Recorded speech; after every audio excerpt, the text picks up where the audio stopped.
Los OVNIs, Proyecto de Investigación Capítulo Ecuador presenta Tallos, un mundo intraterrestre. Bienvenidos. Estiatornis caripensis, o más comúnmente conocido como tallo, es el nombre de este atractivo pajarito cuyo principal hábitat en nuestro país ha sido objeto de distorsión de la realidad, encubrimiento de la información, incluso plagio de la misma, trabajos secretos y declaraciones misteriosas por parte de extranjeros que sin ningún escrúpulo nos han mentido en nuestra cara y lo siguen haciendo con la venia de sus interlocutores. Más allá de lo que estos famosos detractores de la verdad nos han querido hacer creer, hemos realizado un minucioso trabajo de análisis in situ de la mal denominada Cueva de los Tallos. Y digo mal denominada Cueva de los Tallos, ya que el término cueva distorsiona en nuestra mente la magnitud de la realidad y la proporción de este mundo intraterrestre, como en realidad fue denominado por su legítimo descubridor, y así fue legalmente registrado en el año de 1969. Para empezar con esta aventura, queremos invitarles a ustedes a compartir con nosotros todos los detalles que nos llevarían al sitio mismo de este sorprendente y maravilloso lugar, en nuestro oriente ecuatoriano. Partiendo de la ciudad de Quito, recorremos los primeros 427 kilómetros para llegar a un punto muy cercano a la ciudad de Cuenca conocido como El Descanso. Luego subimos hacia el nororiente y pasamos por las poblaciones de Gualaceo, La Unión, Plan de Milagro, General Leonidas Plaza, El Rosario, Yunganza, San Luis del Hacho y La Bella Unión, en donde nos desviamos hacia Patuca, hasta donde se puede decir el camino es de tercer orden. Luego deberíamos avanzar hasta un punto en el oriente ecuatoriano conocido como Santiago, en donde se encuentra el destacamento militar denominado Batallón de Selva número 61, cuyo principal contingente es la Brigada de Selva número 21 Cóndor. Aquí, y luego de haber recorrido 1.230 kilómetros más por carreteras totalmente descuidadas por nuestras autoridades, pudimos departir con varios oficiales, quienes, además de informarnos pormenores de este mundo interno de los tallos, también nos dieron apoyo logístico para nuestra expedición, lo cual agradecemos muy sinceramente a su comandante, el coronel Germán Páez. Al notar nuestra presencia en el lugar, varios oficiales se acercaron a este servidor para relatarnos de algunos avistamientos OVNI que habían tenido. Ya salimos, vemos un compañero en OVNI, ya salimos, la vemos arriba, un OVNI.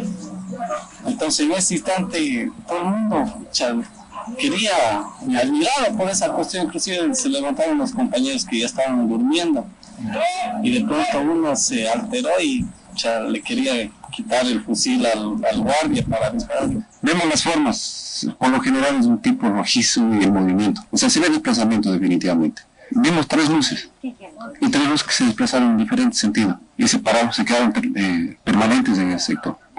Luego en un momento desaparecieron, estuvimos toda mi familia, mis papás, mi mamá, mis hermanos contemplando esa cuestión.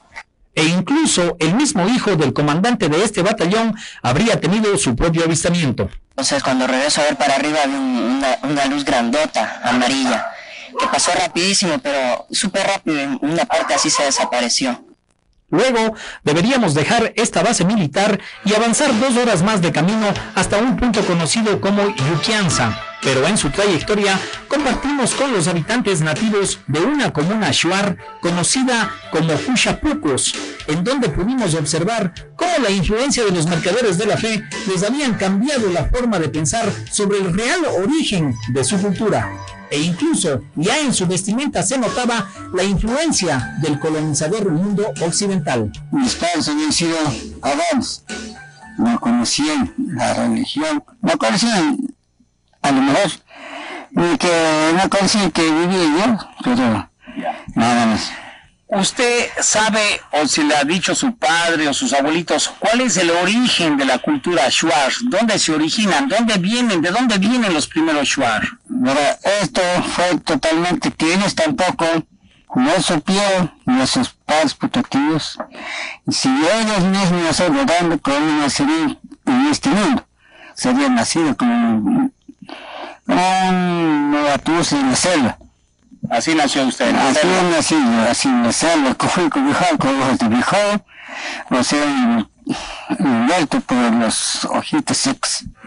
Luego de recorrer algunos kilómetros más, llegaríamos a la comuna de Yuquianza, en donde entregaríamos al único profesor de toda una escuelita y a sus niños útiles escolares. Aquí, en este lugar, realizaríamos los arreglos para ir al próximo punto de acercamiento, es decir, a la confluencia del río Santiago con el Coangos. Es así como luego de una corta caminata por el hermoso y exuberante paisaje oriental, llegaríamos a las orillas del río Namangosa, en donde deberíamos abordar una embarcación, la misma que transportaría todo nuestro equipo de abastecimiento y a los 9 miembros del Club de Observación Galileo que formaron parte de esta expedición. Luego de 1 hora de viaje río abajo, atravesamos los hermosos parajes amazónicos y cruzamos por la unión del río Namangosa con el Zamora, unión que da origen al río Santiago, por el cual navegaríamos hasta llegar a la unión misma de este río con el Coangos, río afluente y originario de la cordillera del Cóndor. Llegaríamos entonces a las faldas de una gran montaña selvática en donde deberíamos ascender por el espacio de 6 horas y por el sistema conocido de pica hasta una pequeña comuna que lleva por nombre Huancus, en la misma que solamente habitan 4 familias y en donde su autoridad nos hacía los siguientes comentarios. Este es una comunidad del centro Shexemación. Pasé 2 años aquí, otro año pasé en Huarinza, profesor de la escuela. Del colegio, de 2 años en Lomas. ¿Usted conoce bien la Cueva de los Tallos que está aquí al frente? Sí, conozco la Cueva de los Tallos desde 1973. Yo también visité primera vez que estuve ahí. Visité la Cueva. La Cueva es magnífico, lindos, como templos. Y además hay otras cuevas que son lindas cuevas de la Ignacia, que nos... Sí. ¿Usted cree que eso fue construido por el ser humano? Según como cuentan los científicos, puede ser que son construidos, dicen los científicos que vienen a visitar la cueva. Y han contado que además se encontramos en los cuadros húngaros. Entonces, la cueva es encanto. Según la leyenda de Schwartz, cuentan que ahí antes vivieron seres extraterrestres que vivían, que eran dueños del mundo de sal, y se han salido de esa y otra parte. Eso cuenta la leyenda de la Cueva de los Tallos. Ya habrían pasado 3 días de viaje y al 4º día, luego de haber recibido la autorización de los Coangos, fuimos llevados por varios guías montaña abajo hasta un punto denominado La Polea, la misma que nos debería cruzar de una montaña a otra por una polea que tenía 8 años de uso y que el único mantenimiento que habría recibido era buenas dosis de sebo para su eficaz rodamiento.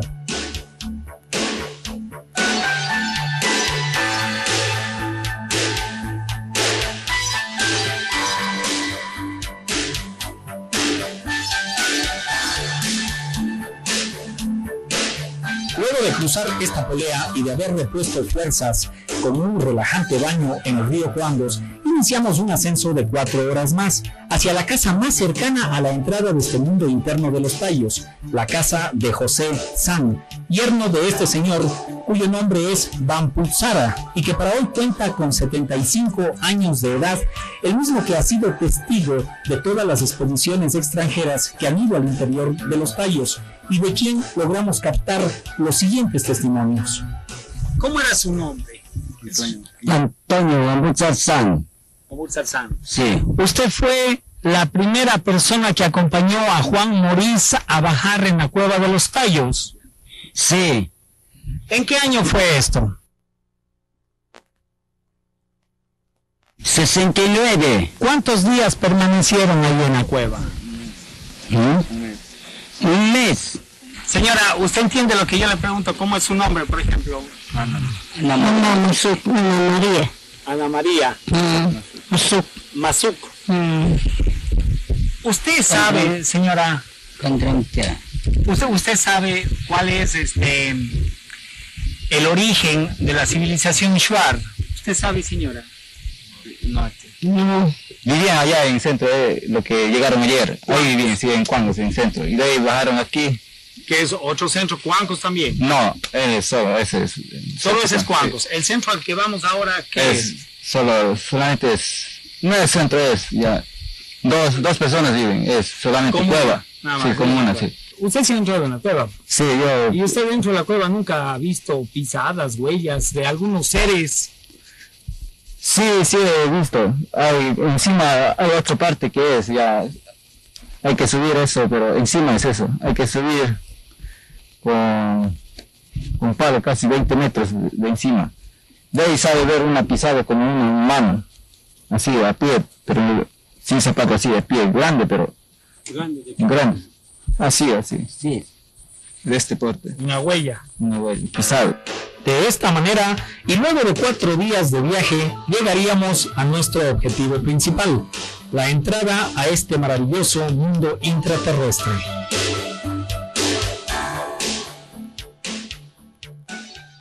Estamos presentando Tallos, un mundo intraterrestre. Luego de apreciar con gran asombro la magnitud de lo que sería el acceso a este mundo intraterrestre, en donde a primera impresión pudimos captar reverentes en medio de la selva un eco del ruido que emitían desde el interior los miles de pájaros tallos, empezamos a construir un andamiaje lo suficientemente resistente como para soportar el peso de cada uno de nuestros miembros, así como del equipo que llevábamos.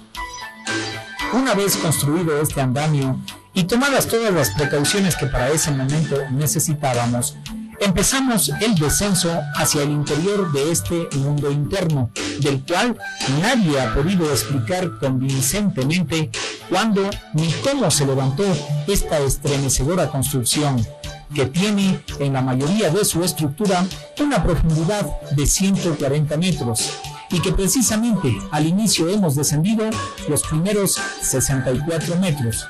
Luego descenderíamos 7 metros más, y así sucesivamente, conforme nos íbamos internando en este maravilloso mundo, podríamos observar cómo bandadas y bandadas de los pájaros, conocidos como tallos, revoloteaban afanosamente en medio de una gran oscuridad, y ver también cómo al ponerles iluminación directa, los tallos se quedan completamente inmovilizados. Teníamos nosotros un espectáculo maravilloso en medio de las tinieblas, un sistema inmenso de bóvedas, algunas de ellas de 50 y más metros de altura y cientos de metros de largo. Los tallos, cuyos ojos fosforescentes se veían en la oscuridad, nos rodeaban por cientos, y a cada uno de nuestros movimientos respondían con su ensordecedor graznido, que era multiplicado por el eco de las voces. Asombrosos cortes verticales y horizontales al interior de este mundo interno nos dejaban con la plena seguridad de que es totalmente imposible de que esta sea una construcción natural. Seguimos inspeccionando en las profundidades de este mundo interno, del mismo que sabemos recorre internamente toda la Suramérica.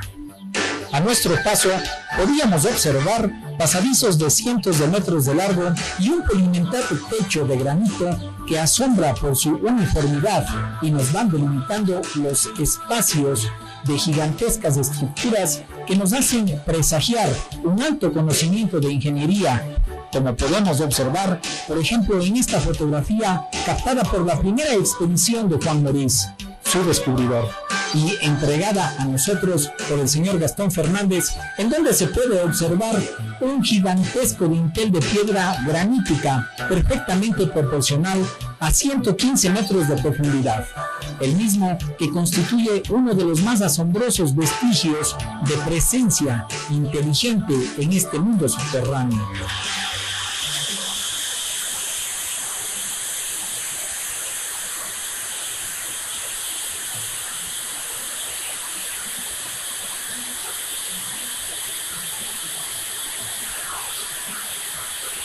Su estructura de bloques perfectamente trabajados y su composición de granito dentro de las bóvedas de andesita nos sugieren que hace milenios este mundo interno estuvo habitado. La mayoría de estas estructuras están cubiertas por los desechos orgánicos de los tallos, la misma que se encuentra en casi la totalidad del suelo interior. Seguíamos incursionando al interior de este gran mundo subterráneo y a medida que avanzábamos y descendíamos, el trabajo se volvía agotador, ya que los niveles de oxígeno cada vez eran menores y la humedad aumentaba, lo que lastimosamente empezó a afectar a nuestras cámaras de video. Es por eso que si ustedes están viendo en sus pantallas alguna borrosidad en la imagen, se debe precisamente a este fenómeno. La infraestructura de la que nosotros disponíamos limitó grandemente nuestro descenso. Sin embargo, no fue necesario recorrer muchos kilómetros para darnos cuenta de la magnitud de esta obra guardada celosamente por mucho tiempo en secreto por los antepasados de los coangos, quienes tenían conciencia de que eran poseedores de un singular secreto y que con mucha razón no deseaban que el hombre blanco penetrara en él, pues pensaban que en este mundo interno vivían los espíritus de sus antepasados. Sin embargo, en algunas ocasiones obsequiaron a ciertos visitantes piezas extraídas de este singular lugar. Muchas son las expediciones extranjeras que con una gran infraestructura o incluso con el apoyo del ejército ecuatoriano han incursionado varios kilómetros al interior de este mundo intraterreno. Varios de los científicos que han ingresado al interior de esta cueva incluso han utilizado micrófonos de gran sensibilidad, y todo para captar los sonidos del lugar más profundo y misterioso de la Tierra. Existen muchas personas que han venido acá a hacer reportajes de televisión, ¿verdad? Por ejemplo, los japoneses. ¿Usted estuvo cuando vinieron los japoneses acá? Sí, estuve precisamente aquí y ellos llegaban a hacer estudio en la cueva de los tallos. Además, habían hecho grabaciones con los nativos aquí que están aquí, recoger cantos, danzas, baile shuar, diálogo shuar. ¿Entraron a la cueva? Después de eso se fueron a la cueva de los tallos. Estábamos 5 días haciendo estudios, sacando fotografías, eso. ¿En qué vinieron? ¿Cómo se transportaron? Llegaron un helicóptero del ejército de Patuca. Les acompañaba un coronel, ex coronel, que había hecho contrato por 1,5 millones, creo. Para que les traigan el helicóptero acá. Llegaron en helicóptero y regresaron en helicóptero. Ya. ¿Cuántos japoneses eran? 11. Debido a la infraestructura con la que contábamos, únicamente pudimos avanzar 3,5 kilómetros al interior de este mundo interno. Sin embargo, la expedición japonesa de la que nos habló el síndico de los coangos avanzó hasta 7,5 kilómetros. Es así como, gracias a la cortesía de la televisión japonesa, observaremos algunas imágenes tomadas por estos expedicionarios al interior de este mundo interno. Amamiya es el director del grupo y Fusuki el experto en cuevas, quienes utilizan su propio sistema de seguridad para descender los primeros 60 metros de profundidad, para luego emprender la marcha subterránea. La etapa final era sumergirse bajo la corteza terrestre, caminar en la oscuridad en una ruta desconocida para ellos, pero nadie dudaba de que el miedo debió haber sacudido a los expedicionarios frente al reto de lo desconocido. Uno a uno los expedicionarios japoneses seguían haciendo su descenso. Esto era apenas el comienzo de este gran viaje a las entrañas de la Tierra. Pero las peripecias se olvidan al interior y la mente se dirige y se enfoca únicamente hacia lo que dicen las leyendas. ¿Estarían aquí las huellas de viejas civilizaciones? ¿O del dorado que afiebraba las mentes de los conquistadores españoles? El asombro y la sorpresa son mayúsculos para los japoneses. Las paredes eran rocas tan perfectamente cortadas que sugerían la presencia de máquinas gigantescas y herramientas desconocidas. Los ángulos en techos y paredes hacían pensar en misteriosos diseños arquitectónicos provenientes, tal vez, de mentes superiores. Uno de los técnicos comentaría que, a pesar de su experiencia, jamás habría encontrado esta extraña geometría. ¿Cómo explicarlo entonces?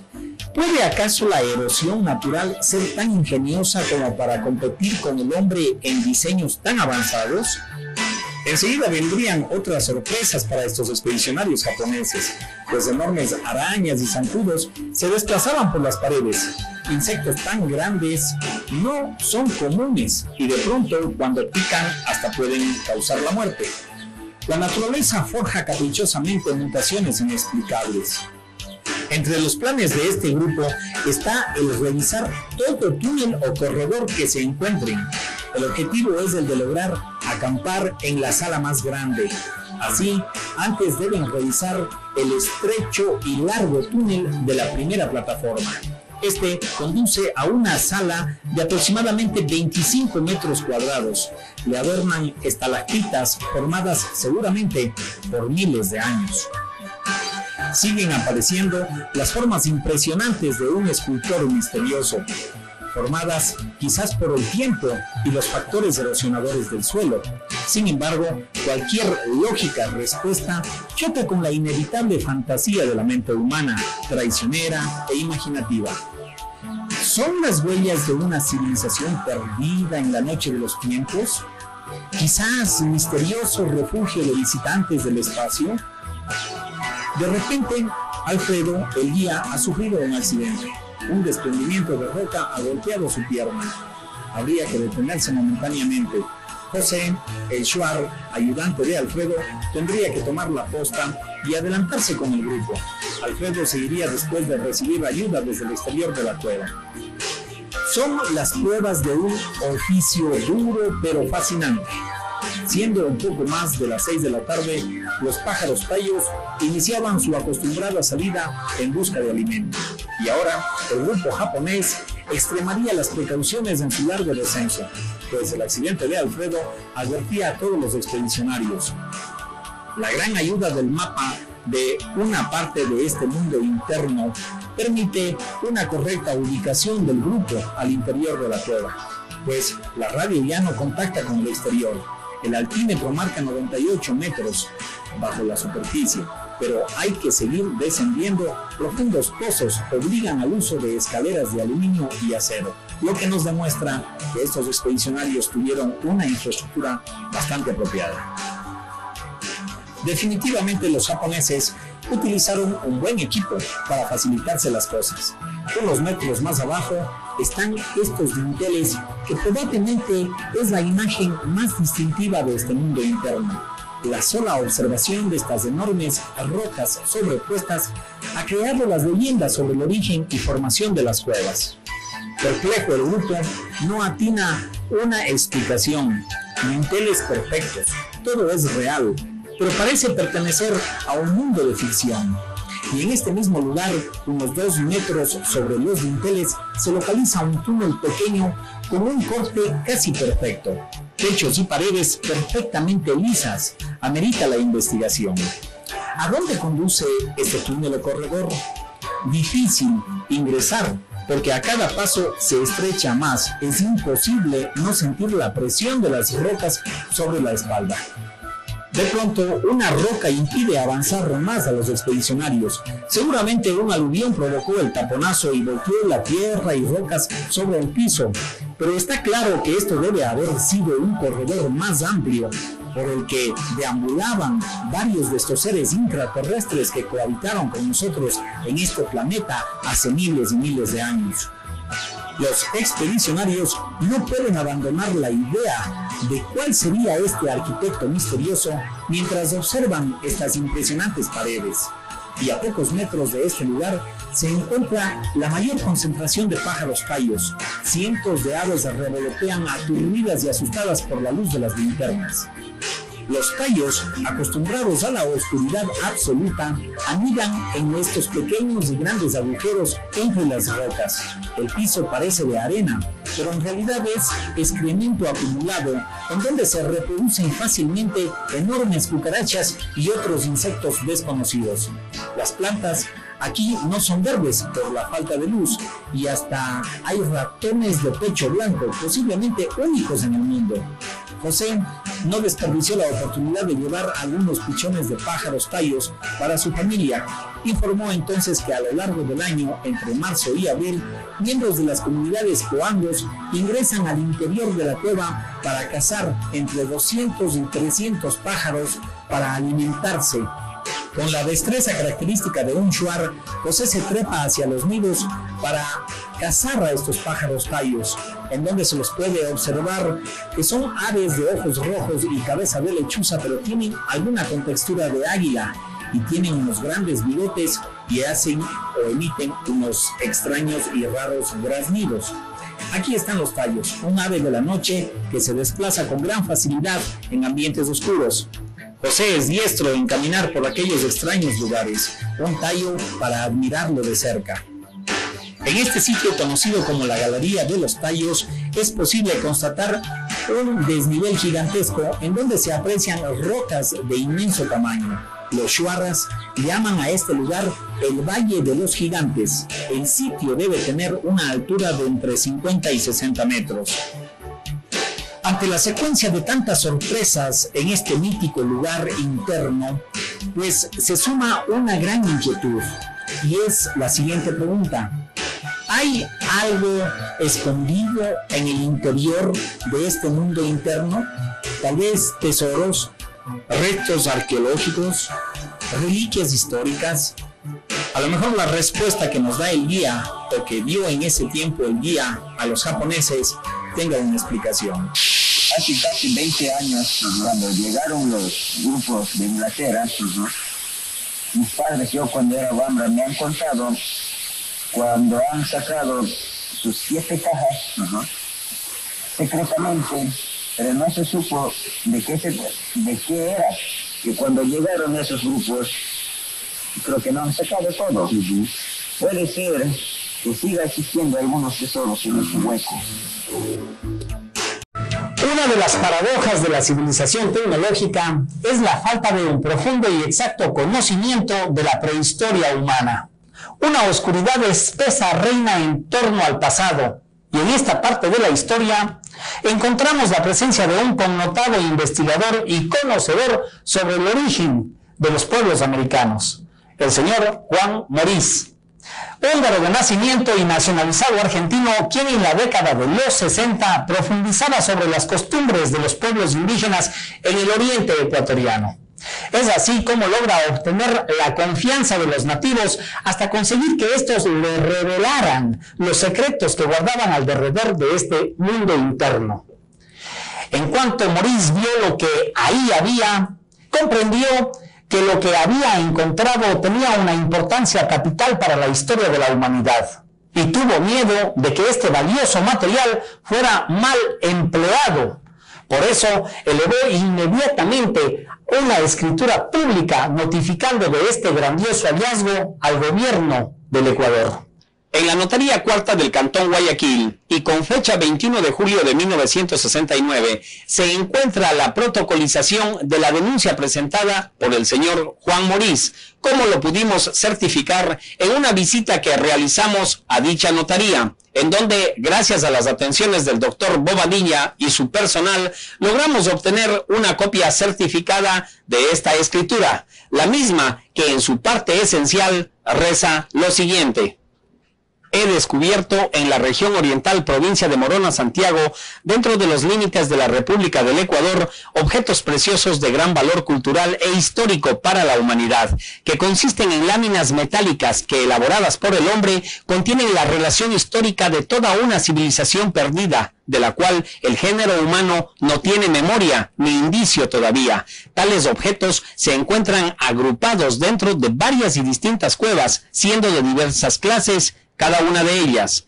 Estas láminas de metal están grabadas con signos y escrituras ideográficas. Constituyen una verdadera biblioteca metálica que contiene la relación cronológica de la historia de la humanidad, el origen del hombre sobre la tierra y los conocimientos científicos de una civilización ya extinguida. De ser necesario, puedo presentar fotografías, películas e incluso muestras originales que sirvan para ampliar esta descripción. Este es el señor Juan Morís, a quien observamos en un video de archivo gentilmente cedido por el doctor Gerardo Peña Mateus de una entrevista realizada hace 21 años atrás. Hace aproximadamente un cuarto de siglo. 25 años. Después de la Segunda Guerra Mundial me he dedicado a rastrear el origen de la humanidad para saber el por qué estamos en esta tierra, para saber qué es lo que debemos hacer, de dónde hemos venido y a dónde habremos de llegar.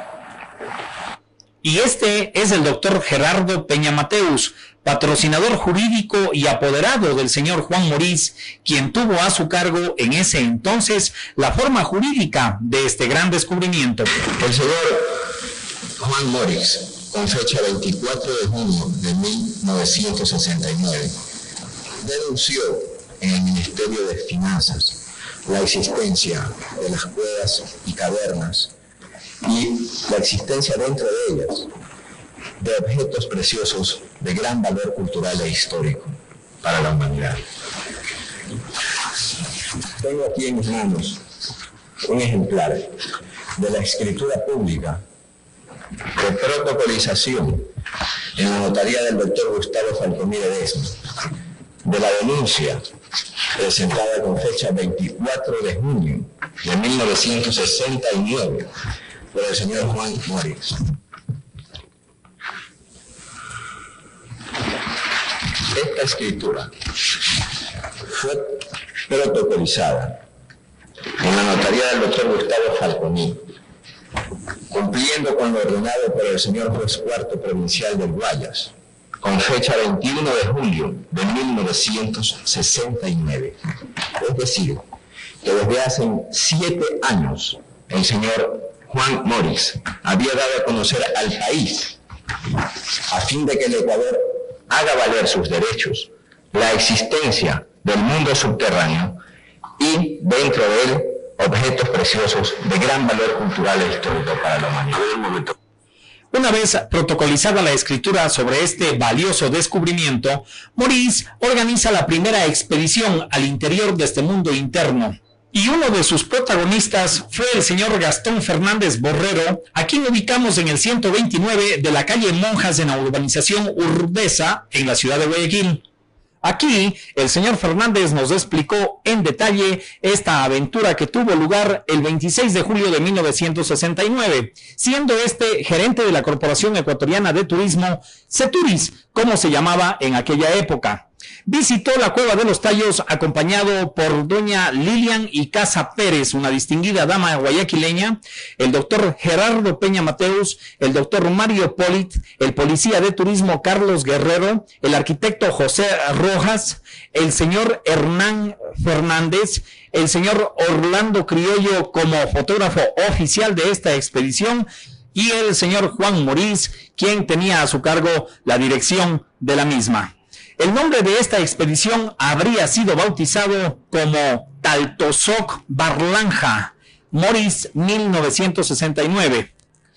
Luego de caminar 3 días y de utilizar lomo de mula por otros 3 días más, habrían llegado a la entrada de este mundo subterráneo, lugar en el cual el señor Fernández habría logrado documentar todo el trayecto al interior de este mundo subterráneo con una gran cantidad de evidencia fotográfica, la misma que está muy bien documentada y detallada en su libro de reciente edición y que lleva por título Mis 2 viajes a la Cueva de los Tallos y el problema fronterizo entre Ecuador y Perú en 1995.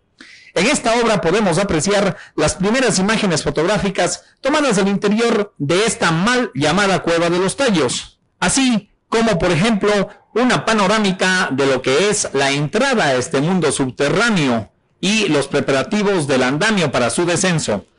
El descenso mismo de los primeros 64 metros desde la boca principal de la superficie. Una toma de la misma entrada pero desde el interior del primer descenso. También podremos observar en las fotos de Fernández su desplazamiento por el interior de estas sorprendentes estructuras internas. También podemos observar paredes y tumbados perfectamente delimitados en donde se puede apreciar lo que sería una puerta de acceso, la misma que habría sido taponada por arena y piedra. Aquí podemos apreciar el desprendimiento de gigantescas piedras perfectamente cortadas y que han sido removidas por algún fenómeno natural. También observamos a Juan Morís. En esta gráfica seguimos observando pasadizos, paredes y losas de la misma estructura.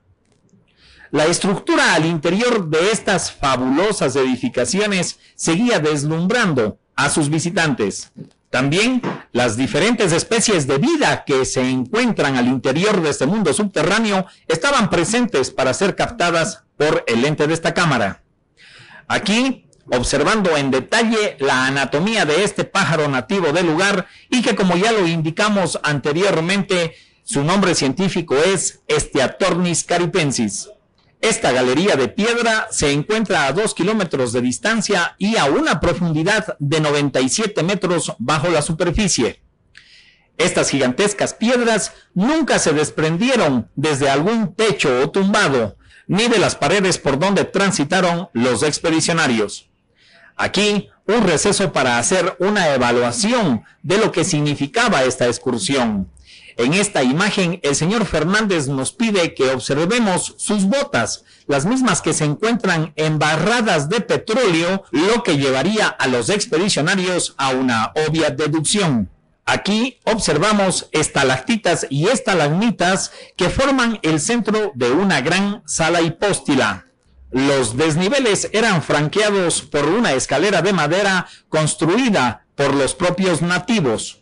A decir de Fernández, estas fotografías serían el testimonio más relevante de estas estructuras al interior de este mundo interno y que hablan por sí solas. La vegetación al interior está distribuida en varias mesetas, las mismas que sirven de albergue para los pájaros tallos, pues sus desperdicios son los que ayudan al crecimiento de la misma. Este es el lugar hasta donde avanzó esta primera expedición, contabilizando 4,5 kilómetros de recorrido a su interior y 105 metros de profundidad. Ya al exterior de este mundo interno, observamos al fotógrafo Orlando Criollo despidiéndose del brujo Hugman y una de sus 5 esposas. El señor Gastón Fernández guarda en su archivo personal una gran cantidad de fotografías, las mismas que evidencian como un fiel recuerdo de todas las personas que estuvieron involucradas en sus 2 viajes a este mundo interno de los tallos. Asimismo, desde siempre el señor Gastón Fernández ha cuestionado la política de agresión del vecino del sur, a la cual hace referencia muy documentadamente en su obra. La prensa nacional inmediatamente se hizo eco de los descubrimientos de esta expedición y reseñó este acontecimiento con grandes titulares, tales como "Un mundo subterráneo se ha descubierto en el Oriente", o generalidades sobre los descubrimientos, reseñando la polémica que se habría suscitado con las diferentes interpretaciones de este gran descubrimiento. Pero escuchemos el pronunciamiento al respecto del prominente jurisconsulto guayaquileño Gerardo Peña Mateus. Cuando se dio a conocer este descubrimiento por primera vez, lo hizo el diario El Telégrafo a página completa, en un artículo en el que incluso un entrevistaron. Mundo subterráneo en América. Sí. Perfecto. Ya, entonces, y en el diario El Comercio también salió el domingo 28 de septiembre del 69, en el número 23.736, sale la noticia: un mundo subterráneo se ha descubierto en el Oriente. Perfecto. Naturalmente, en ese momento ya los derechos del señor Juan Morix como descubridor estaban asegurados, porque no faltó la polémica, ya estaba la escritura hecha, ya yo pude probar que él lo había firmado antes de nosotros salir desde Guayaquil en esta expedición, y que él fue quien nos condujo a todos los expedicionarios a través de la selva hasta este lugar. Pero naturalmente pues no falta la polémica, y esta fue la razón por la cual un hombre tan inteligente como Morix quiso asegurar sus derechos de descubridor antes de dar a conocer el descubrimiento. Porque apenas se dio a conocer el descubrimiento, entonces hubo quienes dijeron, pero si esas cuevas ya eran conocidas desde tiempos inmemoriales por los indios jíbaros que habitan la región. ¿De qué descubrimiento nos están hablando si esto estaba en nuestro territorio desde hace millones de años y ha sido perfectamente conocido por los shuaras? Entonces, pues en alguna entrevista televisada en que me dijeron esto, yo tuve que responderle, bueno, si nos ponemos a argumentar con esa lógica, entonces tampoco Cristóbal Colón descubrió América, pues. Porque precisamente fue recibido por los indígenas que desde hace miles de años habitaban en esa región y le dieron la bienvenida al señor Cristóbal Colón. Y tampoco, pues, don Francisco de Orellana descubrió el río Amazonas, pues, porque mientras navegaba fue aclamado, recibido y combatido por las tribus que desde hace milenios conocían ese río perfectamente. La expedición la dividió en dos partes. La primera, Cuevas de los Tallos, para comprobar la existencia del sistema, porque no es una cueva de los Tallos, son decenas, son miles de cuevas de los Tallos. Allí, dentro de esa cueva, permítanme la digresión, habita un pajarraco muy raro, que es el denominado pájaro tallo. Este pájaro tallo oficialmente fue descubierto por primera vez por Humboldt, en una prolongación subterránea de todo este sistema que avanza hasta las cuevas de Caripe en Venezuela. Allí lo descubrió Humboldt por primera vez para el mundo científico y le puso a esta avecita el nombre de Steatornis caripensis, el nombre científico. Entonces el sistema pues está regado por todas partes. Esta primera parte, de por sí asombrosa, de la expedición, comprobó la existencia del sistema. Faltaba la segunda, Talto Soc Barlanga, para ir precisamente al sitio donde Morix asegura haber descubierto esa biblioteca metálica con todos estos secretos y todas estas cosas.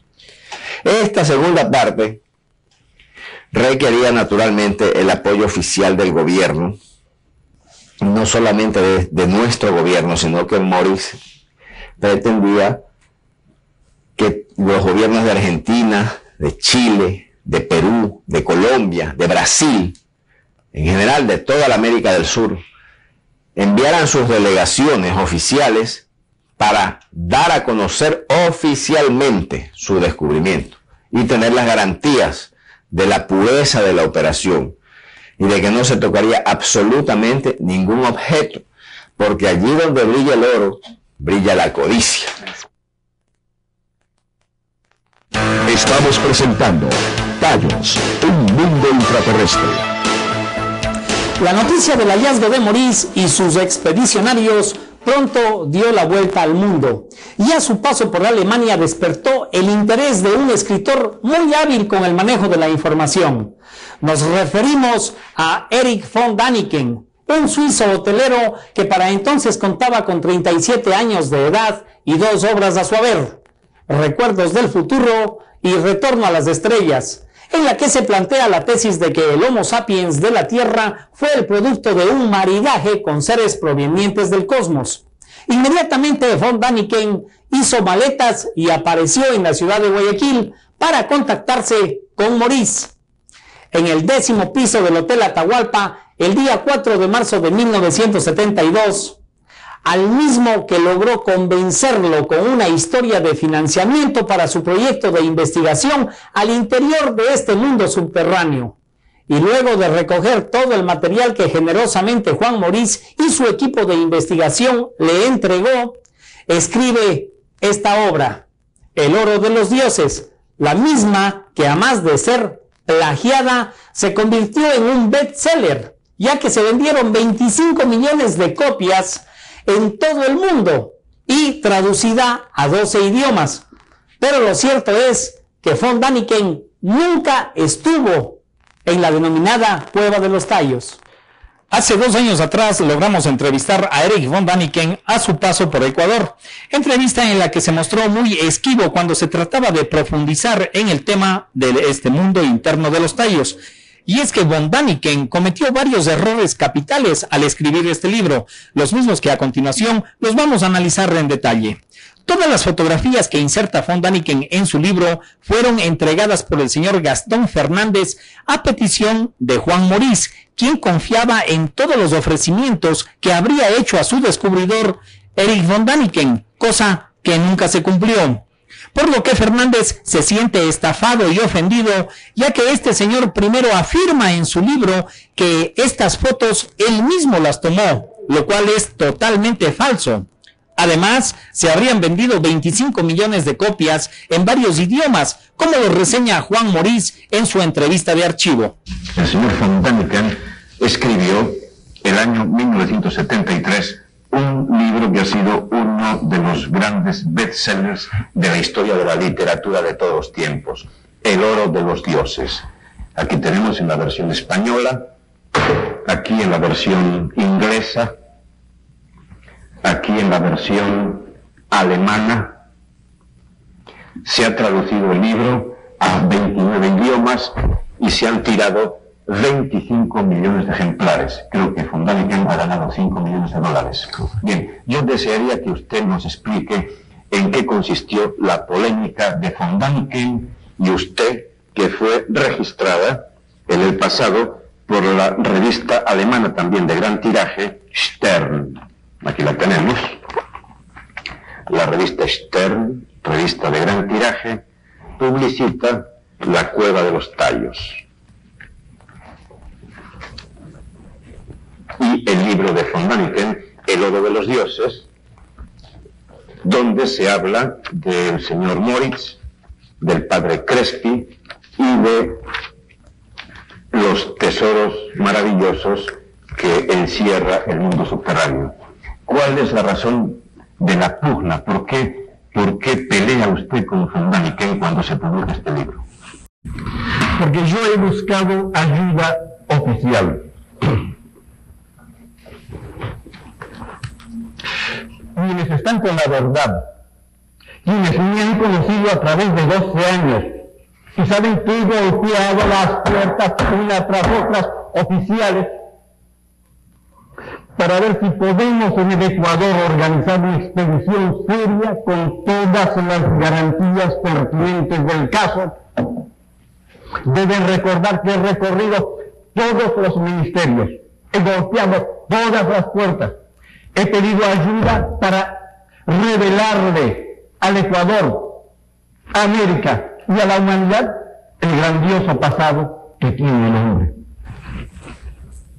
Al no obtener ayuda, un buen día como tantos, se ha presentado Erich von Däniken con un grito de batalla: traigo $200.000 para que Juan Moritz organice esa expedición. Eso se lo ha presentado al doctor Gerardo Peña. Yo estaba en Quito en ese momento. Erich von Däniken habló con nosotros. Hemos hecho un pequeño viaje recorrido de paseo turístico nomás, a través de Cuenca y sus alrededores. Les hemos mostrado Ingapirca y ha tomado unas fotografías, ha pedido fotos de las cuevas, le hemos ofrecido y dado todo lo que ha pedido. Y un buen día aparece un libro que es este. El día que hemos leído el libro, habían llegado, días antes, los redactores de la revista Stern. Erich von Däniken ha mentido, ha usado todo para ganar dinero. Inmediatamente hemos protestado a través de la revista, el mismo día de aparecer el libro de Däniken, hemos protestado en la revista y hemos rechazado rotundamente las mentiras de Däniken. Por ello, el director del Museo del Banco Central, que dice en su declaración que este libro ha sido cuestionado en Guayaquil. Acá en la revista está, no en Europa, en Guayaquil, por el doctor Peña y por yo mismo. Otra de las mentiras del director del Museo del Banco Central. El doctor Gerardo Peña Mateus, quien siempre estuvo al lado del señor Morís ordenando su parte jurídica y a quien vemos en pantalla hace 22 años atrás, aún recuerda los detalles de esa experiencia. Y los entrevistamos con von Däniken muchas veces. Él había llegado al Hotel Atahualpa, que funcionaba en esa época. Morís conversó con Däniken pues largamente. Le contó pues seguramente lo mismo que yo ya sabía.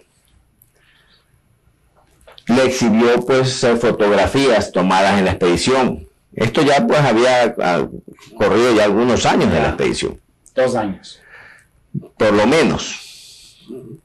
69, 70, 71, 2 o 2 años y medio quizás. Entonces, Däniken se entusiasmó muchísimo. Y me dijo, pero señor Morix, ¿qué le falta, por favor, a usted para seguir adelante?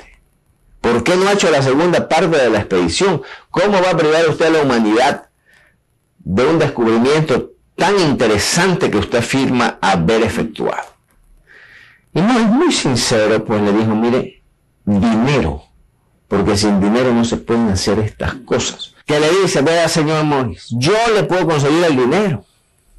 Yo le puedo conseguir el dinero. Lo único que necesito es que usted me proporcione unas cuantas fotografías y me autorice a dar unas conferencias. Yo cobro por mis conferencias, las ilustro con las fotos que usted me va a dar y le consigo el dinero para que siga adelante. Entonces Morix, que tenía la autoridad moral y legal para hacerlo, porque todos los integrantes de la expedición habíamos firmado un documento en el que dice que el único autorizado para dar noticias, disponer de fotografías, autorizar publicaciones relacionadas con la expedición Morix, era el señor Juan Morix. Le hizo entrega de unas pocas fotografías y le dijo, le deseó suerte y le dijo, pues ojalá sean buenas sus conferencias y podamos seguir adelante y usted pueda integrarse a mi próxima expedición. Eso fue todo. Ya. Y ahí viene. Le prohibió terminantemente, y me consta que lo hizo porque fue delante mío, que haga el uso comercial de la historia. Yeah. Porque eso tenía características científicas que no debían ser distorsionadas en un libro de ciencia ficción. Y en eso quedaron. Pero eso fue precisamente lo primero que hizo el señor von Däniken.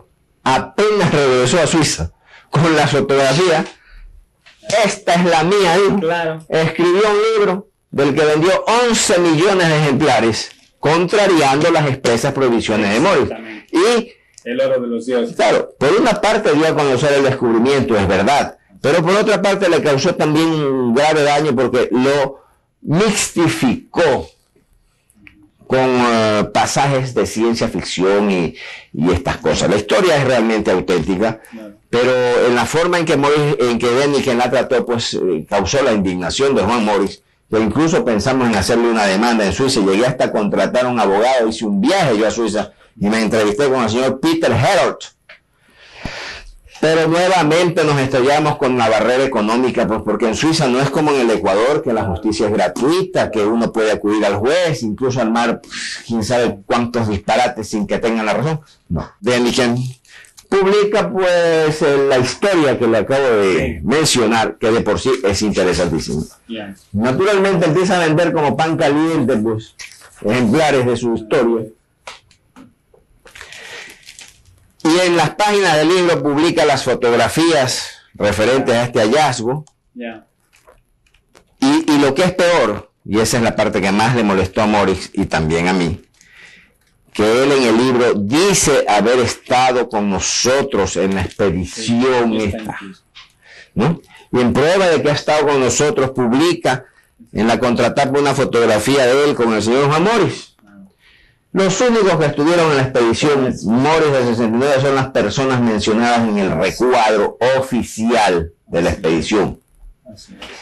Esta fantasía de Däniken, de que él estuvo con nosotros, no coincide con la realidad. Cuando nosotros viajábamos a ver precisamente el Museo del Padre Crespi a Cuenca. Morix manejaba, Däniken estaba a su derecha. Un fotógrafo que había traído estaba a mi derecha y yo estaba atrás. Hicimos un alto en el camino, como se hace a cada rato, que uno hace viajes largos. Y como este había traído su fotógrafo desde Suiza, dijo, una foto, tomémonos una foto a la vera del camino. Y se tomó esta foto. Y esta fotografía precisamente es la que publica von Däniken en la contraportada de su libro con un gran título que dice Maurice y yo en la entrada de la cueva, simulando haber estado en la cueva de los Tallos. La cuestión es que por lo menos mientras vivió el señor Juan Morix jamás regresó al Ecuador. Muchos fueron los detalles, como el caso del libro de von Däniken, que restaron objetividad a las reales intenciones de Juan Morix. Intenciones que quedaron plasmadas en este video de archivo. En la mitología magiar antigua, en la mitología egipcia, griega, la caldea súmera, se habla del mundo subterráneo. He seguido las huellas antiguas para llegar a concretarme en el Ecuador, para abrir un nuevo camino, una nueva entrada. Pero conozco muchas otras en el Perú, en Bolivia, en el lago Titicaca, concretamente en Sacsayhuamán, el Cusco, y muchos otros lugares donde se puede descender. Pero hay que entrar a profundidades mayores para llegar realmente a lo que es el mundo subterráneo. Las entradas propiamente, Cueva de los Tallos, es apenas rasgar un poco el velo de ese mundo subterráneo. He conocido construcciones gigantescas en el mundo subterráneo. Grandes túneles y grandes salas perfectamente labradas, hechas por el hombre, con una gran cantidad de objetos que nos aclaran, que nos dan todo el pasado del hombre sobre la tierra. Si nosotros pisamos el terreno de lo fantástico, tenemos que admitir que en el sistema de cuevas y cavernas que conforman el mundo subterráneo, nosotros comprobamos la existencia del realismo fantástico, porque por fantasioso que sea el sistema, existe, está allí, se lo puede fotografiar, se lo puede filmar, se lo puede ver con los ojos. Los que no son afectos a la fantasía, aquellos que no les gusta soñar con posibilidades, quienes jamás hubieran llegado a la luna y harían imposible la conquista del espacio, achacan este sistema a la obra del agua. Pero el agua no produce ángulos rectos. El agua, a través de los millones de años, da formaciones redondeadas. El agua corre y es capaz de perforar, es capaz de hacer cavernas, sí.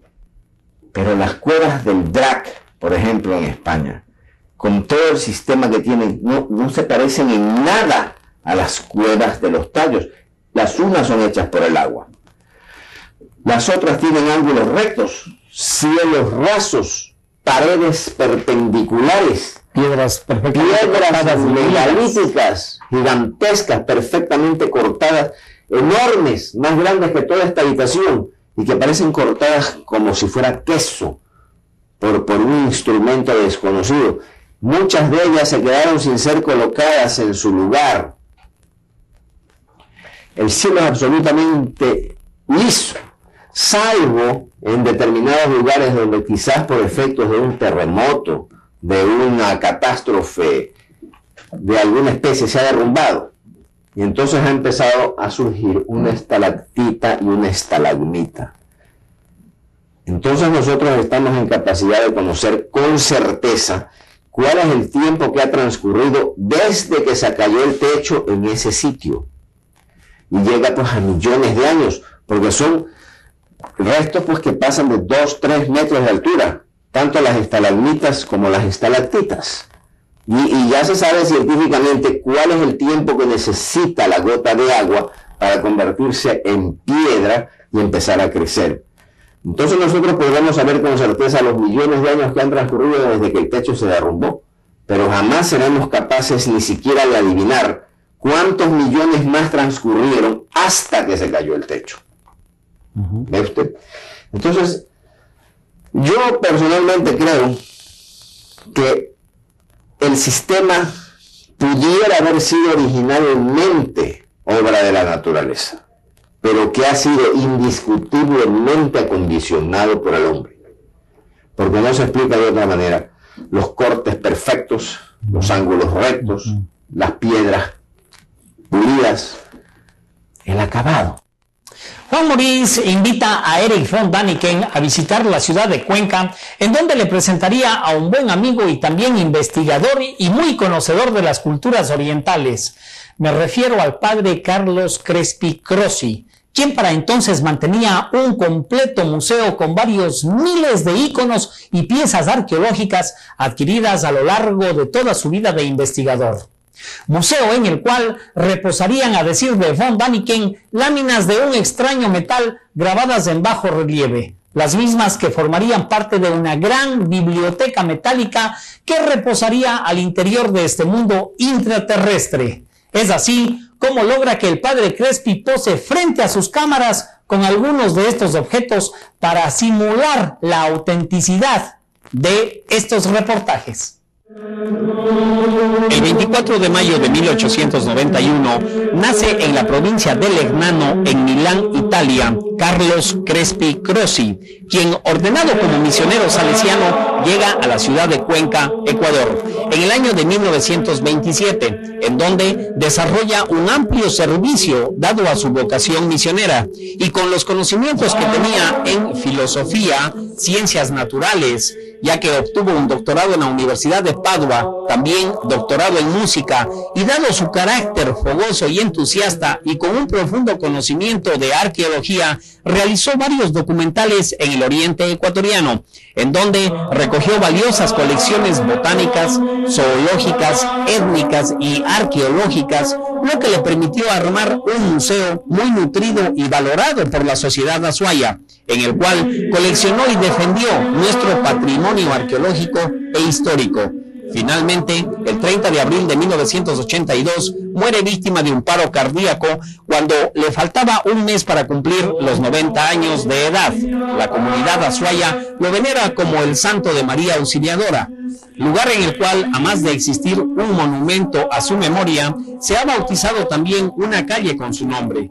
Muchas fueron las facetas de las actividades cumplidas por el padre Crespi, ya que las autoridades, las instituciones y la sociedad en general supieron reconocer, declarándole no solo el hijo ilustre de Cuenca, sino también ejemplo de sacerdote por el cumplimiento de su misión, cual fue la de dar testimonio de la presencia de Jesús el Cristo. Es así como hasta el día de hoy su tumba es muy frecuentada, incluso por personas que dejan plasmado su agradecimiento por los milagros recibidos.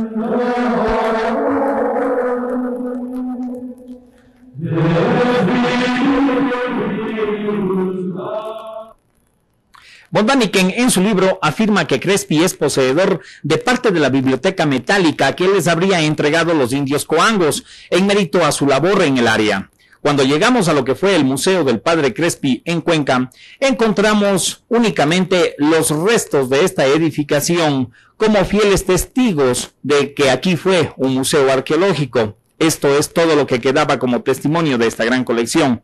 Entonces fuimos a la escuela que lleva su nombre y luego de conversar extra cámaras con un miembro de la comunidad salesiana, este nos informó que lo único que quedaba de este gran museo del Padre Crespi tan solo eran unas 120 latas de metal repujado, las mismas que estarían en la terraza de esta edificación estaban oxidándose, lo cual pudimos comprobar físicamente, pero lastimosamente no se nos permitió grabar.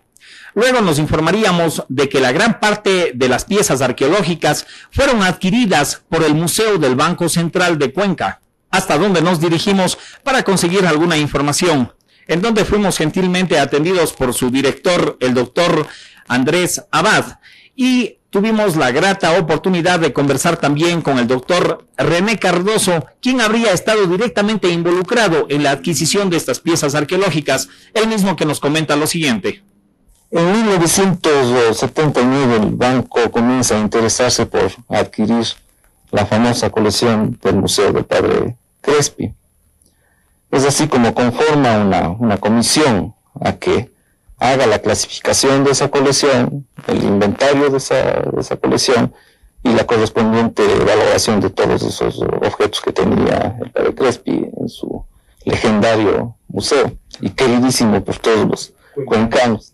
A mí me tocó pues hacer todo el estudio museográfico para la exposición de los mismos, para recibir a todos esos objetos en el nuevo local a donde iban a ser trasladados. Entonces me tocó a mí participar en todo el asunto de la transportación de las piezas desde el Museo del Padre Crespi hasta el nuevo local en donde iban a ser expuestas. En definitiva, la colección, cuando yo ingresé a hacer todos estos trabajos, estaba conformada por miles de objetos arqueológicos, miles de objetos de lítica, cientos de cuadros muy valiosos de arte religioso especialmente, la colección muy valiosa etnográfica, sobre todo de algunas culturas del oriente ecuatoriano. No, en general, de esa manera estaba conformada la colección del Museo del Padre Crespi. El banco eligió los objetos que, de acuerdo a la comisión de técnicos, pues, eran de auténtico valor arqueológico, histórico, colonial, etnográfico, y esos objetos fueron los que se trasladaron a la nueva sede del museo en el Banco Central. Bueno, Von Däniken dijo muchísimas falsedades. Y precisamente eso ocasionó una expectativa internacional entre muchos investigadores. Y me acuerdo que había misiones completas de investigadores norteamericanos, europeos, que llegaban hasta Cuenca para conocer la famosa colección del Padre Crespi y los objetos de oro que describía Von Däniken en su libro que me parece que se llamó El oro de los dioses. Me acuerdo que allí aparece una de las fotografías del Padre Crespi con dos objetos metálicos y al pie de la foto dice objetos de oro que posee la colección del Padre Crespi. Entonces esta situación era sumamente incómoda para el Museo del Banco Central porque había que aclarar de una vez por todas de lo que se trataba y que lo que había adquirido el Museo del Banco Central eran únicamente los objetos que tenían valor científico desde el punto de vista arqueológico y cultural en general. Y había que demostrar además que esos objetos que Von Däniken los ilustraba en su libro no eran de oro, sino eran objetos de latón que tenía la colección de Padre Crespi y cuyas piezas no fueron adquiridas por el museo. Todos esos objetos se quedaron con la comunidad salesiana, así como miles de objetos de piedra, esculturas que tendrían quizás un valor popular, un valor artesanal, pero que no tenían una base científica desde el punto de vista arqueológico. Sin embargo, al revisar el inventario que se realizó en el traspaso de estas piezas del Museo del Padre Crespi hacia el Banco Central, observamos el detalle de una colección pictórica de 1.187 piezas, lo que llamó mucho nuestra atención. Una de las personas que también tuvo un conocimiento real de esta transacción comercial fue el licenciado Francisco Álvarez, de quien recogimos la siguiente impresión. Padre Crespi pues, era un científico, eso lo sabe todo el mundo. Fue un botánico eminente, que muchas plantas que él descubrió en Oriente llevan su nombre, eso mucha gente no sabe. Entonces él sabía exactamente el valor de las cosas, ¿no? Tenía un conocimiento cabal de las cosas como científico, fue como gran investigador, como un conocedor de la historia universal, de la cultura universal. Entonces no se puede decir que era un tipo loco. Existe en el Banco Central, en este momento, una plancha de piedra, ¿no? Que de alguna forma los caracteres que están ahí tienen cierta identificación con estas placas que se nos prestó a nosotros para esta exposición. Y que no es falsificada. No. ¿Y de dónde vino esa placa? Esta placa también pues es del Museo del Padre Crespi, ¿no? Entonces a lo mejor en muchos casos no eran las placas de metal como se afirmaba, en metal precioso, sino planchas de piedra, ¿no? Y esta evidencia, pues la única evidencia es esta piedra que existe todavía, que reposa en la Reserva de Arqueología del Banco Central. Según nosotros entendemos que se le entregó al Padre Crespi por parte de los cuancos en el Oriente, ¿no? Impresionados por la magnitud de la colección pictórica, preguntamos a Álvarez sobre su procedencia. La mayor parte son anónimas, ¿no? Pero pues se da, yo diría, no más de un 3% de que tengan firma, ¿no? De autenticidad, de pintores que tienen pues su nombre. Sí existen algunos de extranjeros, naturalmente. Estamos hablando, si no estoy mal, unas 2.700 obras en pintura, ¿no? Que es una colección grande, ¿no? Pero si el Padre Crespi era reconocido por la sociedad cuencana como un hombre muy pobre en la parte económica, ¿cómo le hizo entonces para conseguir más de 2.700 pinturas, muchas de ellas de un valor incalculable? Tal vez el coronel de la Fuerza Aérea Norteamericana, Wendell Stevens, quien realizó durante 2 años una exhaustiva investigación sobre la procedencia de estas pinturas, tenga una respuesta. Pertenece a una colección de pinturas que hemos encontrado en el Museo de Padre Crespi en el María Auxiliadora Iglesia. Había pinturas muy interesantes. Había pinturas de los maestros en estos pocos que dejó en la mesa y sabemos que no está ahí. Nosotros sabemos lo que está pintado en esa pintura. Estamos mirando, examinando y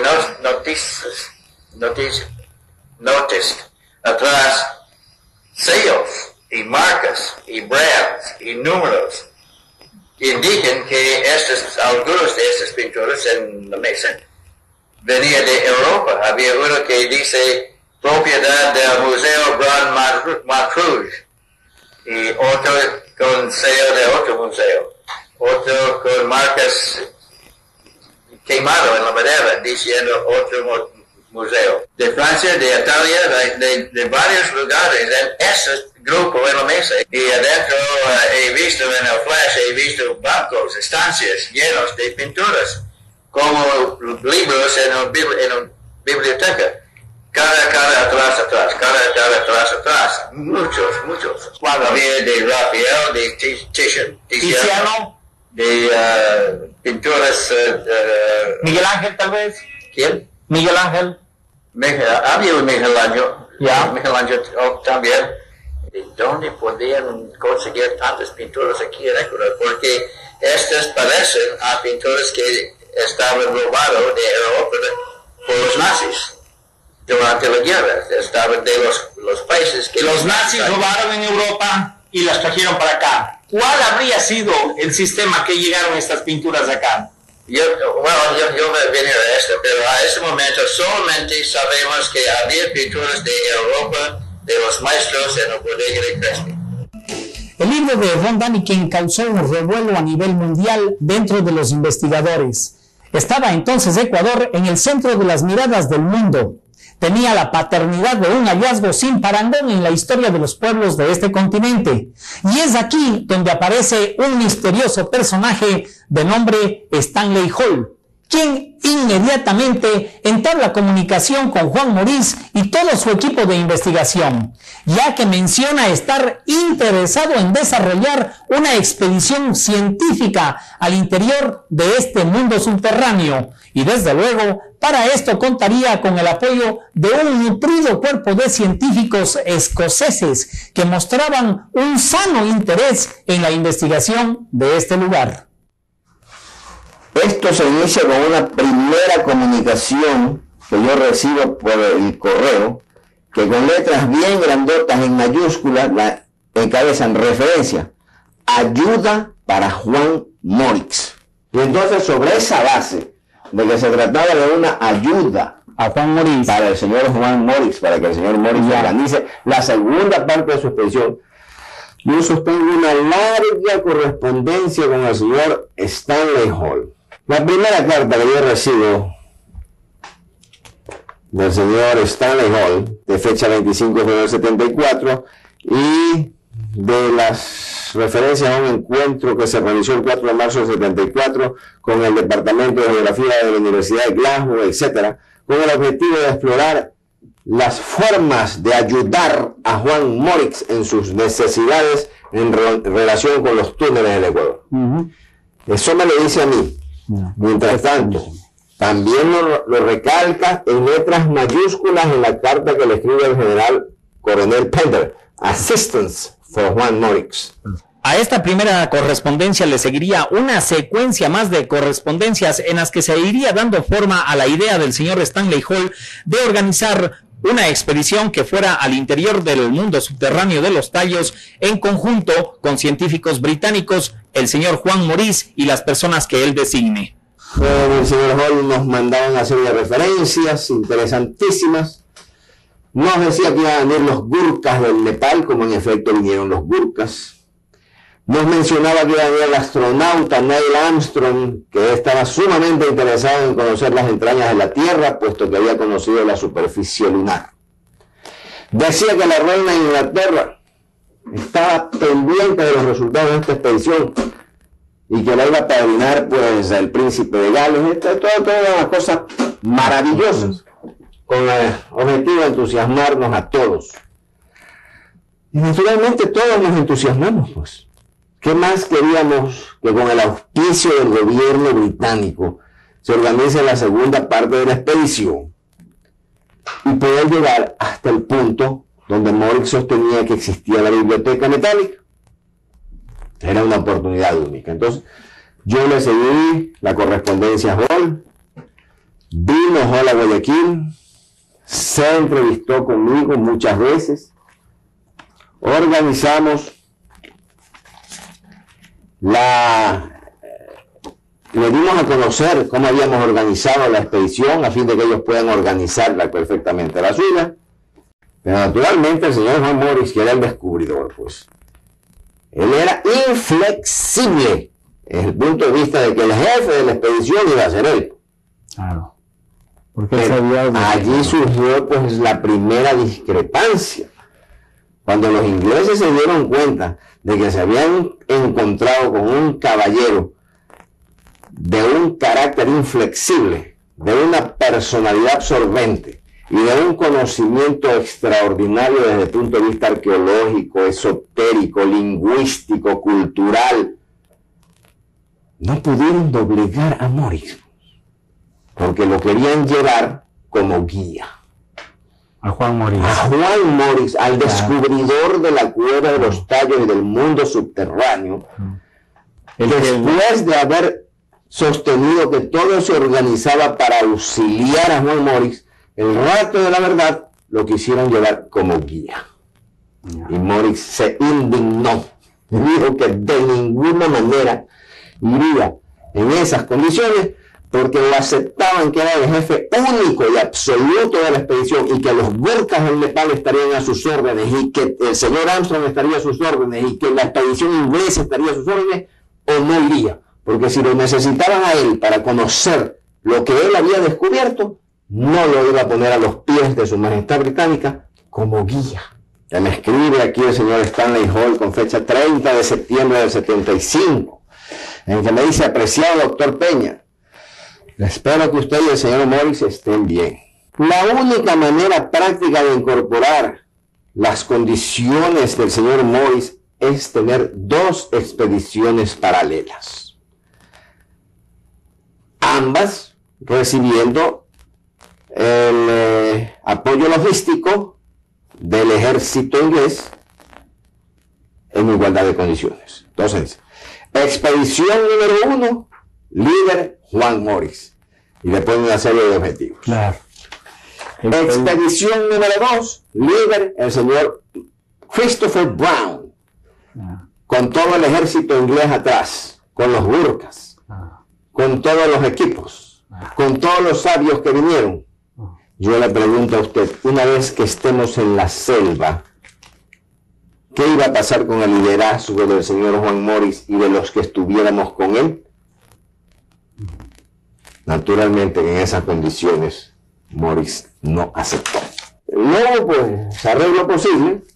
Los ingleses decidieron, pues, irse por su cuenta. De esta manera, los ingleses elaboraron su propia expedición con su propia directiva, la misma que quedó estructurada de la siguiente manera. El doctor Bank Mehadal, del National Museum of Antiquities de Scotland. El doctor David Sanders, de la Universidad de Edimburgo. El mayor Barney Fisher. El teniente Miguel Stewart. El señor Stanley Hall, director de la expedición. El señor Roger Hendel, en calidad de intérprete. Yo simplemente lo calificaría con una sola palabra: inconsecuente. Porque si se inicia los trámites para ayudar al señor Juan Morris y después terminan en una posición irreconciliable, y por último me veo en el caso de tener que recordarles que el día que salieron se cumplieron 7 años del descubrimiento oficial de la Cueva de los Tallos. Entonces, pues, el más suave de los calificativos es el de inconsecuente, porque no fueron consecuentes con el objetivo original de la expedición. En la ciudad de Quito, en el 134 de la calle San Ignacio y avenida 6 de diciembre, logramos tener una entrevista a media luz con el señor Stanley Hall, quien nos hizo los siguientes comentarios con referencia a esta expedición. Los cuevas son parte de un sistema geólogo, ¿no? De geología, que pasa desde Venezuela hasta Chile. ¿Ya? Aquí está llamado el sistema Napo. Falta algo en la historia de la humanidad. Es muy sencillo, esa es la razón que estoy aquí, en Ecuador. ¿Por qué Juan no aceptó ir con ustedes abajo a la cueva? Bueno, Juan fue Juan. Un hombre muy solitario. Yo creo en una manera fue un tipo de extraterrestre, ¿no? Nunca en mi vida encontré un hombre tan sabio. Habla unas 6 lenguas, menos inglés, que fue un gran problema para nosotros. Pero ruso, español, italiano, francés, alemán, habla todo. Pero estoy totalmente seguro que no existió en el mundo un profesor de la historia antigua que conoce más de Juan. Al preguntarle sobre los detalles mismos de la expedición y de los miembros que conformaron, nos explicó lo siguiente. Teníamos una Winchi, que baja 14 pies por minuto. Entonces teníamos mejor equipo de espeleólogo del mundo. 8 hombres británicos, cada uno, que ha organizado su expedición a Sudáfrica, Indonesia, a cualquier parte del mundo. 8 espeleólogos. ¿Qué más? Entonces, ellos fueron totalmente encargados de toda la gente, más de 100 personas. A más de 8 espeleólogos, ¿qué más tenían? Bueno, científicos de todos los tipos. ¿Científicos como qué, por ejemplo? Bueno, los geólogos, antropólogos, entomólogos, gente de los insectos, ornitólogos, de los pájaros. No hay una disciplina científica de los cuervos que no tenemos. Pero, ¿cuántas personas en total? Ok, del equipo británico, 65, cerca de 70 personas, unas 30 o más científicos, unos 40 soldados. De parte ecuatoriana, igual. Entonces, si doble la... ¿En total cuántas personas? Más de unos 120. 120, incluyendo los militares ecuatorianos. Sí. ¿Los militares ecuatorianos también bajaron? ¿Sí o no? Sí, sí va. Ya. Ya internados en la cueva, ¿cuántos kilómetros lograron internarse? Ok, unos 16. 16 kilómetros. Ya. Pero cuando se iban internando, iban bajando más también, ¿verdad? Llegaban a más profundidad. Sí. ¿Ya? Habrán llegado a unos 150 metros de profundidad, contando con los 63 de la primera unidad. Sí. Muchas eran las preguntas que teníamos para Stanley Hall. Sin embargo, queríamos por razón de tiempo puntualizar en dos. La primera era sobre una desobediencia cometida contra los militares por la expedición inglesa. Cuando los militares le pidieron observar los videos que habían captado imágenes al interior de este mundo subterráneo, ellos se negaron a entregar esas grabaciones. Al respecto, Hall explica lo siguiente. El ejército insiste en tomando control de la filmación. Entonces, porque los filmadores fueron escoceses, dijo, sobre nuestros cadáveres vamos a botar toda la filmación en el río antes de regalar a ustedes. ¿Por qué? No para ninguna razón, solo para que el orgullo escocés. No, si ellos han hecho el orgullo escocés. Nada más que eso. También preguntamos a Hall sobre la versión que nos dieron los propios indios coangos de que ellos habrían sacado del interior de este mundo subterráneo 7 cajas de madera con artículos de oro adentro, como lo evidencia este testimonio de los coangos. Mis abuelos me han contado que en el año 1976 habían llegado unos grupos de ingleses que hicieron inclusivamente el campamento en mi casa, y me han contado de que han sacado como unos 3 cajas que nadie pudo, conocerles que mismo llevaron, pero me han conversado que sacaron entre ellos y habían embarcado en helicóptero y nadie pudo saber, ni mismos ecuatorianos no llegaron a saber que mismo habían llegado. Entonces mis abuelos decían que seguramente habían llevado un tesoro de la cueva. No encontramos ningún tesoro adentro del cueva de los tallos, yo lo prometo. Stanley Hall nos permitió también videograbar una serie de fotografías, las mismas que documentan toda la expedición al interior de este mundo subterráneo de los tallos. Pero una de estas fotografías, y la que más llamó nuestra atención, fue esta, que se encuentra ubicada justamente a 16 kilómetros al interior de este mundo subterráneo y que se puede ver perfectamente en silueta cómo en bajo relieve se han grabado estas imágenes de 7 metros de un hombre y de una mujer sobre la piedra. Abajo de la fotografía está parado incluso una persona, la cual nos permite tener una proporción en distancia y tamaño. No encontramos ningún tesoro adentro del cueva de los tallos, yo lo prometo.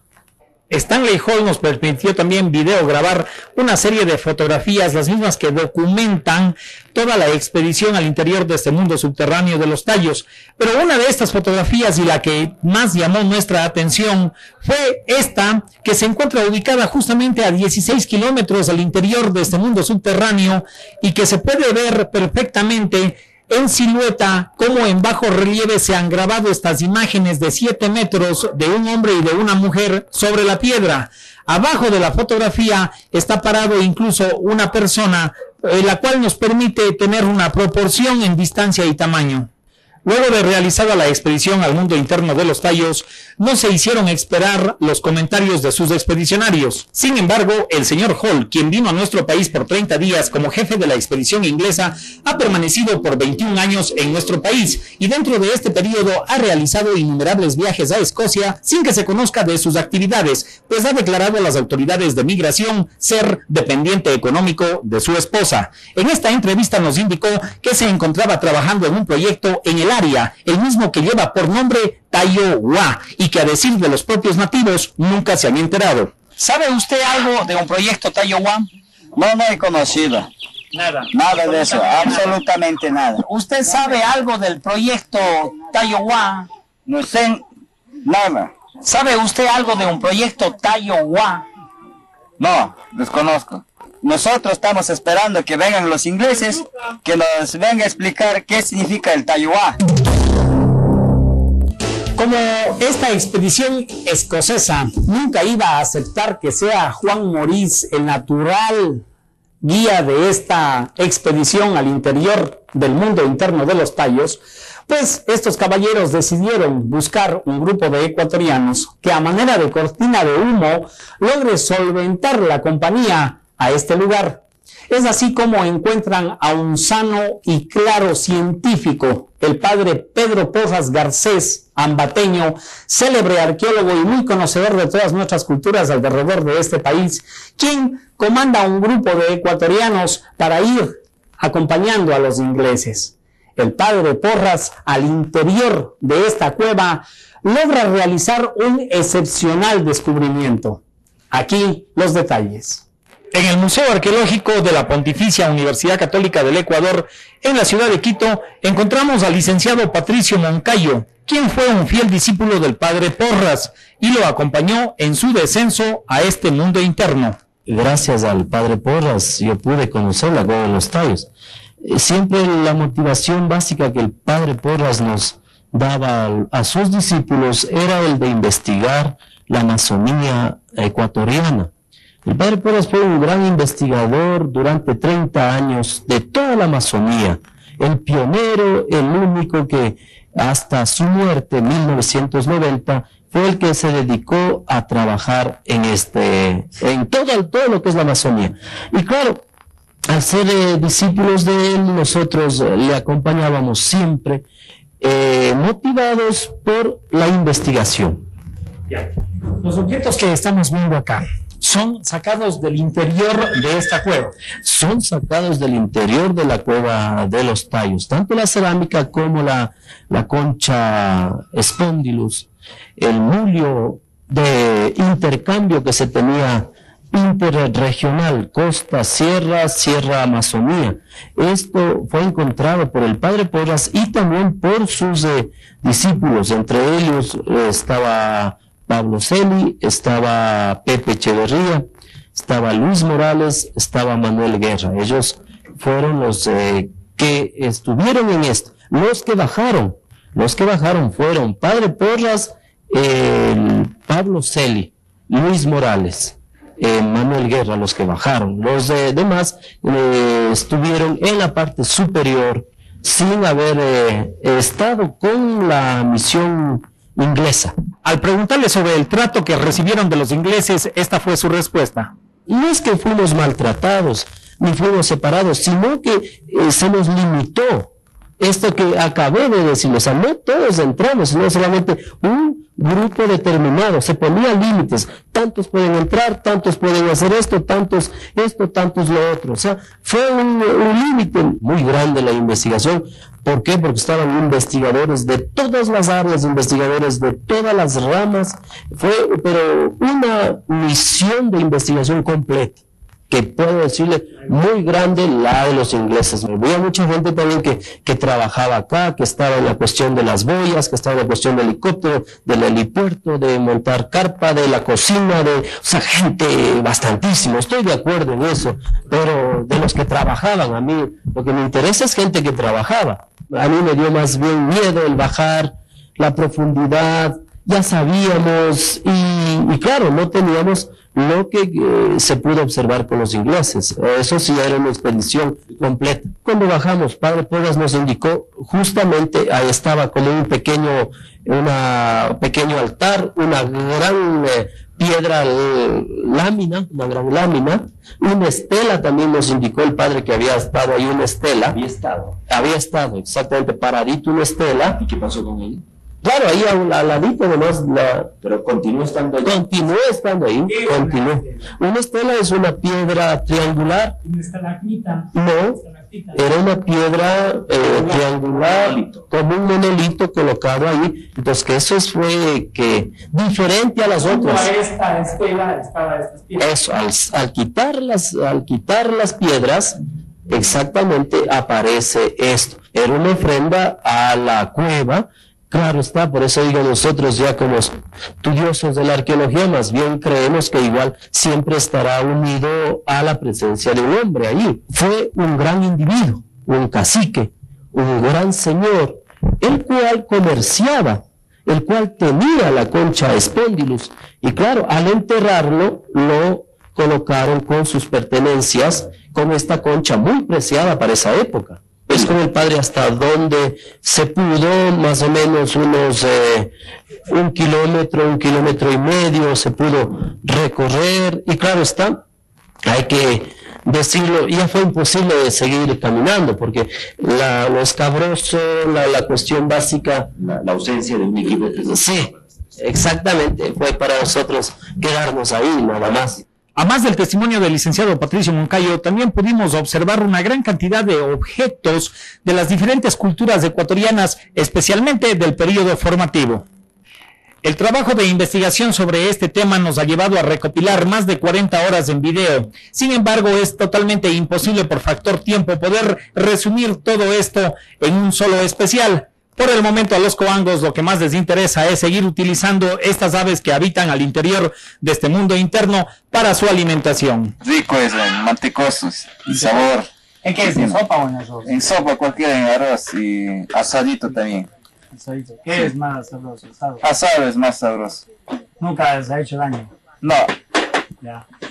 ¿Qué otro animal sabe preparar usted, además de los tallos? Yamala. ¿Algún otro animal usted sabe preparar? Batusa. Guatusa. ¿Qué hace con la guatusa?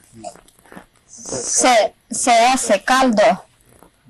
Se come con yuca o se quiere hacer con sopita. ¿Y ustedes son los únicos habitantes que viven aquí alrededor de la cueva? Sí, nosotros somos el único. Y con mis cuñados aquí vivimos como entre 5 familias, pero otros mis hermanos pasan por otro lado de Río Cuangos. De lo que habitamos nosotros somos aquí como unos 5 que estamos viviendo. Los únicos que habitan alrededor de la cueva de los tallos. Somos únicos que nosotros habitamos.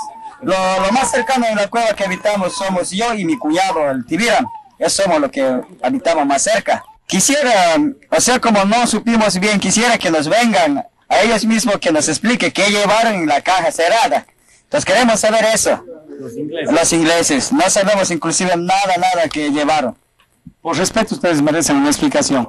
Y para nuestra sorpresa, este caballero que está en pantalla es el señor Bamputsara, quien para ahora cuenta con 75 años de edad, y él sobre sus hombros afirma haber cargado las cajas de madera que los ingleses se llevaron en el helicóptero.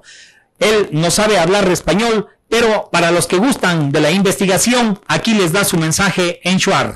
Tora, Miyazakar, Miyanganaka, Pedroka, Suntara Suichi, Tora Ramoska, Suntara Chechi, Tora Chikich, 4 Kimenuka, Quito, Kimiki, Noka, Natsika. Por eso digo que el gobierno nuestro está descuidando, porque todo turista que viene a otros países roban, sacan cosas de buen valor de nuestras cuevas. Porque esta cueva es como centro turístico, así consta en la mapa, con el número K, nos ha visto número 5. Eso consta en el mapa. Eso enseñamos a nuestros alumnos, diciendo que esta escuela es como centro turístico. ¿Qué le sugeriría usted a las autoridades de nuestro país que hagan con esto?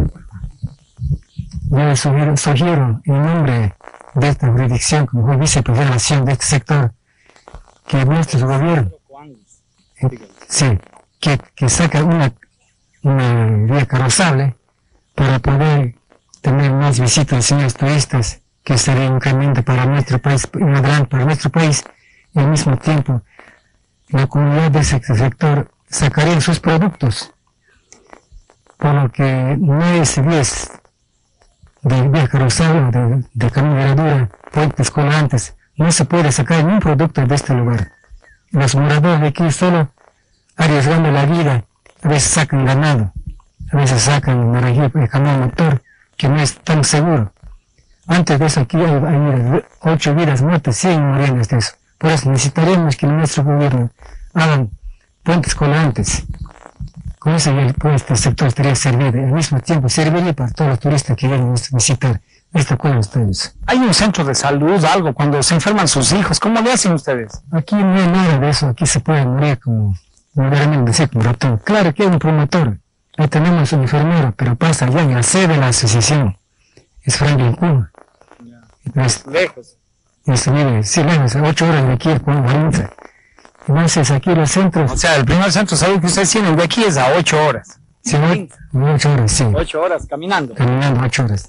Les mando un comunicado, un mensaje al señor diputado Carlos Medina, al doctor Mesa, que hagan una cosa, un beneficio, un trabajo, que saquen 10 carrozales en nuestras comunidades, porque así en nuestro país, en nuestras comunidades, no pueden hacer nada, no puede haber ningún adelanto.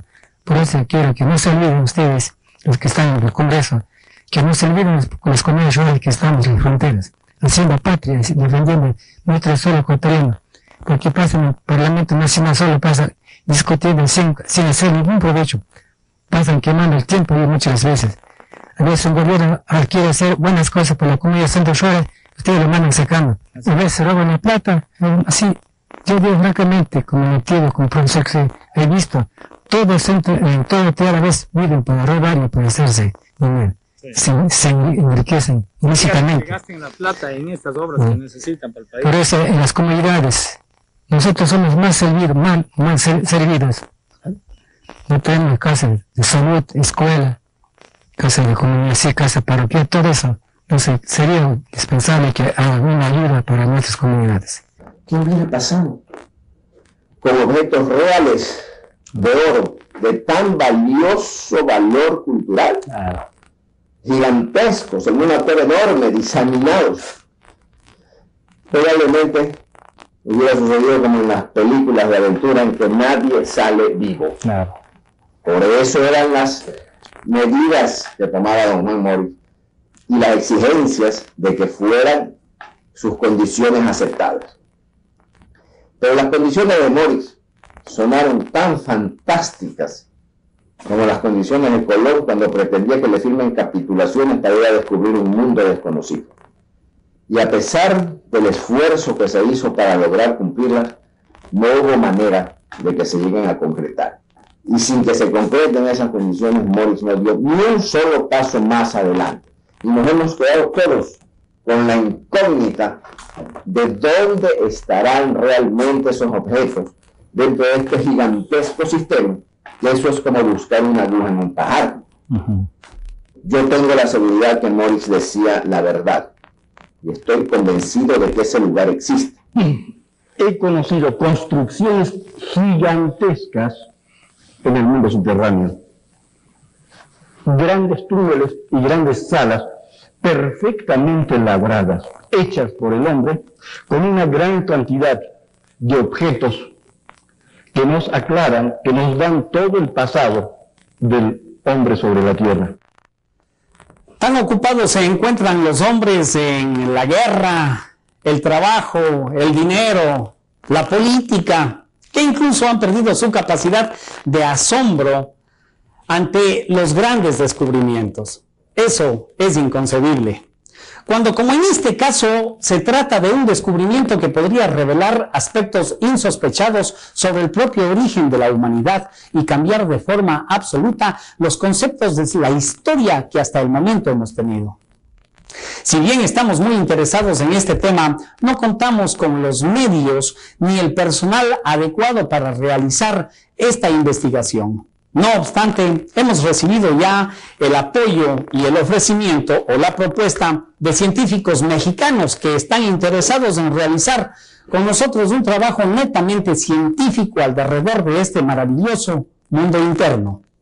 Esperamos en el futuro llevarles un nuevo trabajo de investigación sobre este mismo tema, pero ya no con los detalles de la manipulación de la que hemos sido objeto todos los ecuatorianos, debido a nuestro propio desinterés en estos temas, sino que trataremos de desmitificar la génesis mismo de este lugar, de este maravilloso enigma, pues esta historia continuará.